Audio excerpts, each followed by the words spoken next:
So 1870 সাল থেকে আজকে 150 বছর পর আমি এদেরকে নিয়ে কথা বলতেছি। আসসালামু আলাইকুম ডিয়ার ভিউয়ার্স, আশা করি সবাই ভালো আছেন। নতুন একটা ভিডিওতে আমরা চলে এলাম আমাদের ড্রিম পিজন লফটে। আমি নিলয় চৌধুরী আজকে আপনাদেরকে একটা ব্রিড সম্পর্কে স্পেসিফিকেশন বলবো এবং ব্রিডের সৌন্দর্য কিভাবে কোথা থেকে আসছে অরিজিন ওইখান থেকে বলবো। তো চলেন শুরু করি। এইখানে দেখা যাচ্ছে আমরা কি রাখছি, আসেন আগে আপনাদেরকে ক্লোজ দেখে। আপনারা কি ব্রিডটাকে চিনেন? এটা কি কবুতর? এই কবুতরটার নাম হচ্ছে ব্লু ফেলেজি হেজার। অনেকেই এই ব্রিডটার সাথে পরিচিত, অনেকে অনেক নামে চিনেন, কেউ ফ্লেজি হেজার বলেন, কেউ কর্মনা বলেন, বাট এই কবুতরটার অ্যাকচুয়াল নাম হচ্ছে ফেলেজি হেজার, FELEGYSAZER, ফেলেজি হেজার। আজকে ওদের অরিজিন কি, ওরা কোন কোন ব্রিড ক্রস করে আসছে, ডেফিনেটলি আমি ছবি সহ শেয়ার করতে ট্রাই করব। So at the same time আমাদের সাথে দেখছেন কোকেন আছে, ওর নাম দিচ্ছি আমরা কোকেন। সো কারণ ও যে জাউরা হইছে, ও একা একা উড়ে আসে, ও কিন্তু ওপেন। এই দেখেন পুরা ছাদে আমাদের ওপেন, ও কিন্তু ওপেন এনি টাইম।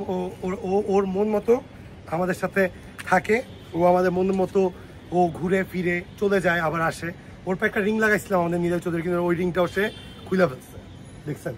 সো এই ফেলেজি হেজার, আমি নিজেই বলতে ভুল করতেছি বারবার। এই ফেলেজি হেজার ব্রিডটা আপনার অরিজিন হচ্ছে হাঙ্গেরিতে ওদের লোকাল একটা জাত আছে, ওটা টপোলাই। ব্রিডের নাম টপোলাই। আপনারা দিলে সার্চ দিলেই দেখবেন, আমি পাশে ছবি শেয়ার করে দিচ্ছি। টপোলাই থেকে ওর সাইজ এবং ওর হেড শেপটা নেওয়া হয়েছে। সো আমি একটু দেখাই ওদের হেড শেপটা। এই প্যাটার্নটা, এই কালার প্যাটার্নটাকে কি বলে জানেন? এই কালার প্যাটার্নটাকে বলে ম্যাকপাই প্যাটার্ন। ম্যাকপাই, যারা ম্যাকপাই কবুতর পালেন তারা জানেন যে তাদের পিঠের এই দুই সাইড থেকে মার্কিংটা নেমে যাবে, এটাকে ম্যাকপাই বলে। সো টপোলাইয়ের সাথে হাঙ্গেরিয়ান যে ম্যাকপাই, এই দুইটার সাথে ক্রস করে এই ব্রিডটা ডেভেলপ করা হয়েছে 1870 সালে, এবং এটা হাঙ্গেরিতেই করা হয়েছে। এটাকে কিন্তু ফেলেজি হেজার টামলার নামে পরিচিত।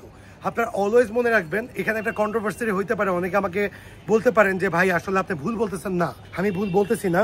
All the tumbler breeds can fly very good. এখন আপনারা বলবেন ভাই কি ফ্লাই করে, হাই ফ্লাই করে না লো ফ্লাই করে? এরা হাই ফ্লাই করে, কিন্তু এদের হাই ফ্লাইয়ের ক্যাটাগরিটা কি? হয়তো 25 মিনিটস, 30 মিনিটস, 40 মিনিট, এর চেয়ে বেশি ওরা উঠতে পারবে না। প্রতিটা টামলার কবুতর ফ্লাই করে এবং এদের সাইজ কিন্তু অনেক ছোট, হাঙ্গেরিয়ান বুদাপেস্টের মতো অনেকটা সাইজ, ছোট কবুতরের ক্যাটাগরিতে পড়ছে। সো ম্যাকপাই থেকে এদের মার্কিংটা নিছে, টপোলাই ব্রিড থেকে এদের হেড শেপ, এই ঝুটিটা নিছে, এবং এদের ঝুটিটা দেখেন কতটা সুন্দর। এদের একটু আলোতে আসো, এদের যে ঝুটিটা আছে, এই ঝুটিটা রাউন্ড ঝুটি, ফুল কান টু কান, এবং দেখতে পাচ্ছেন কি সুন্দর, অনেকটা কর্মনার মতো। এবং মাথায় যে টিপটা আছে, কর্মনার কিন্তু কোনো টিপ নাই, টিপটা কিন্তু অ্যাকুরেট, মনে হচ্ছে আল্লাহর কি ক্রিয়েশন, যে হাতে মানুষ আঁকছে। সো এখানে আমাদের কাছে 3টা জোড়া অ্যাভেলেবেল আছে।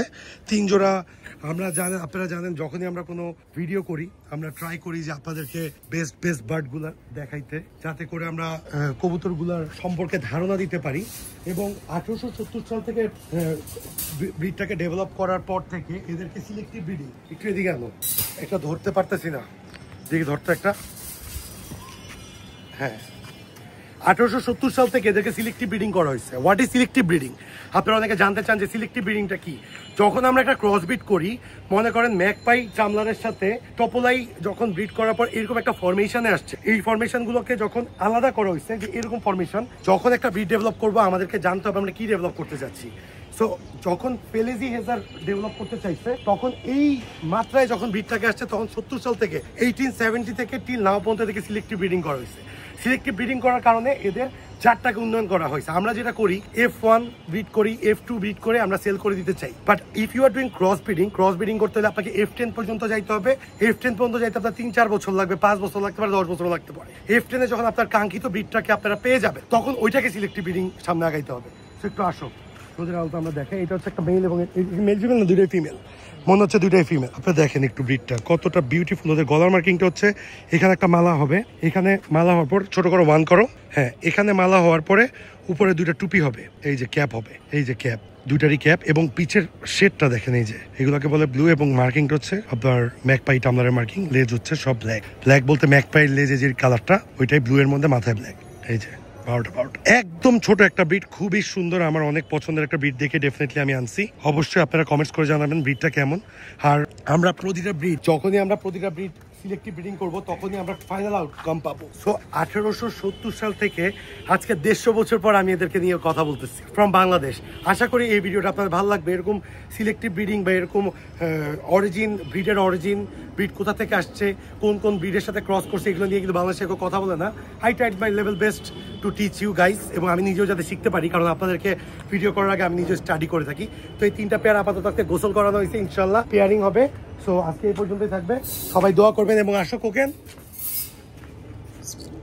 দিস ইজ আওয়ার কোকেন, ওর জন্য দোয়া করবেন। আমরা ওর নাম ফাইনালি কোকেন দিছি কারণ ও কোকেনের মতো ওর অ্যাক্টিভিটি, ওর কোনো ভয়ডন নাই, ও পুরো ওপেন থাকে, ছাদে কাক আসে কাকের পাশে যায়, কাক ওরে দৌড়ানি দেয়, ও কাকরে দৌড়ানি দেয়। ওর বয়স কিন্তু মাত্র 30-32 দিনের বেশি হয়নি। মাশাআল্লাহ মাশাআল্লাহ, thanks for being with us, thanks for being with dream pigeon love. ঠাডা রোদ আবার ফুপুস বৃষ্টি, তো সবাই আমাদের জন্য দোয়া করবেন যাতে আমরা সুন্দর মতো খাবার করতে পারি।